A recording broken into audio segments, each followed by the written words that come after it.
Making news this week, a significant decrease in 457 visa holders' children's education fees. Criminal record warning for misbehaving leavers. And WA Minister Tony Simpson shows off his baking skills.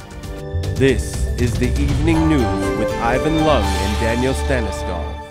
Good evening. First this week, 457 visa holder families are not satisfied with the government's response to lower education fees for their children. Under the new plan, families who earn more than $75,000 per year will pay $4,000 in school fees. After months of campaigning, the government has finally reduced the education fees for the children of 457 visa holders.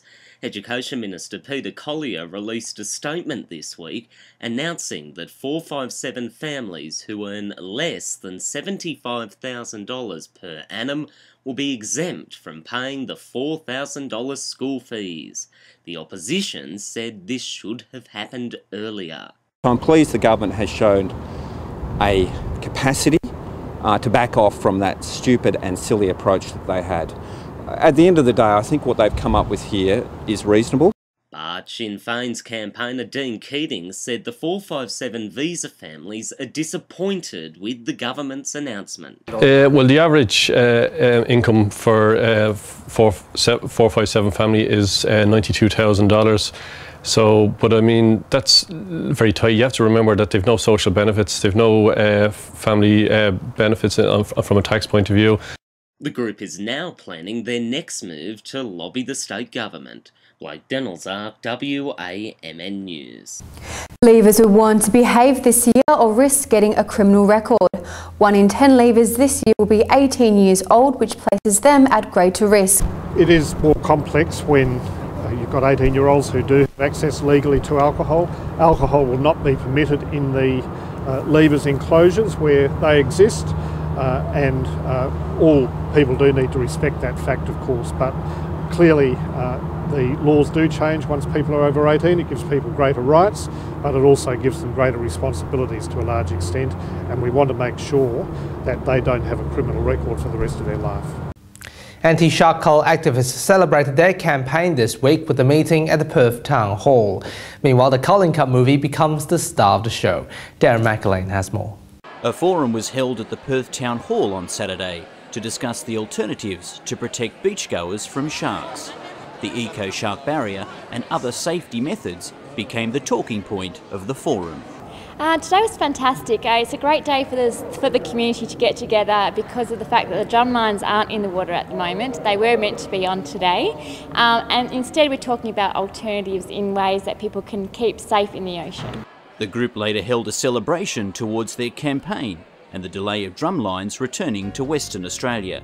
Feature films like the satirical Culling Cup movie was on display. The video has attracted many interested eyeballs. I think it's fun. I think Australians have this sense of humour, we're sort of a bit of a larrikinism. The Culling Cup represents people coming together to preserve the marine environment. The shark cull policy was introduced last year by the Barnett government, which led to widespread protests across the globe. Activists believe the cull solution is out of date. Darren McErlain, WAMN News. Remote Aboriginal residents in Western Australia will face the possibility of services shutting down after the Abbott government plans to withdraw service funding from those areas. Approximately 50 people attended a rally at Parliament House this week to make a stance. 180 remote areas across the state are at risk of losing basic services. I don't know what it is Mr Barnett can deliver within the finances that actually deliver on what he says. The redundancies are costing more, his services are costing more, and it appears he's turning on remote communities to help pay for these errors. The City of Cockburn unveiled its ambitious new playground design in Bribble Lake this week. A huge billboard displaying an artist's impression of the $3 million adventure park was revealed. The mayor believes the new playground will attract children from all age groups. I think anything that goes towards children is a great investment in any community, and this one will give them the opportunity to explore, understand, learn a bit about the Aboriginal heritage of the area itself, the environmental aspects of the location as well.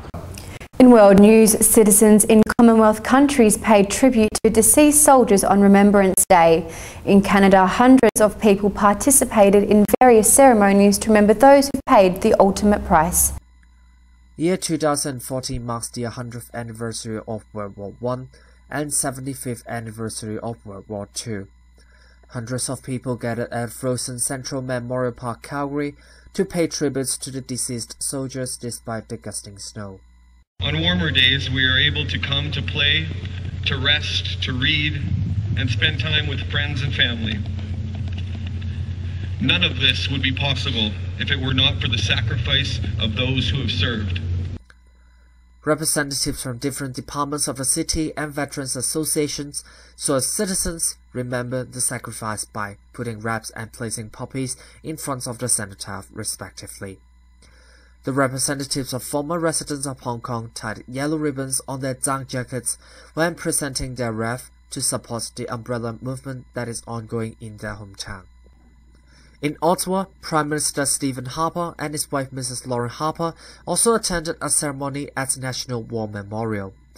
In his Remembrance Day statement, he said, "We can never repay the debt we owe to the intrepid men and women who paid for our freedom with their lives, but we can remember their enormous sacrifices and pay tributes to their bravery and patriotism." Dustin, WAM News.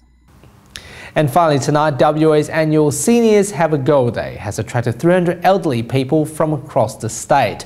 The fair gives seniors an opportunity to join social groups and enjoy different activities. Minister Tony Simpson showed off his baking skills at the event.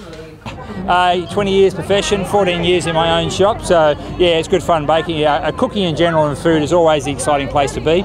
A lot of development and a lot of conversation, and enjoying good food is also good fun, but when you prepare it yourself, it's far more enjoyable and a lot more fun. You know how to bake? Of course, one of my hobbies. Can you teach me one day? Sure, Ivan. Okay, no worries, let's do that. That's all the news for now. Thanks for your company, and please hop onto our website for the latest. We will see you next week. Have a good one. Good night.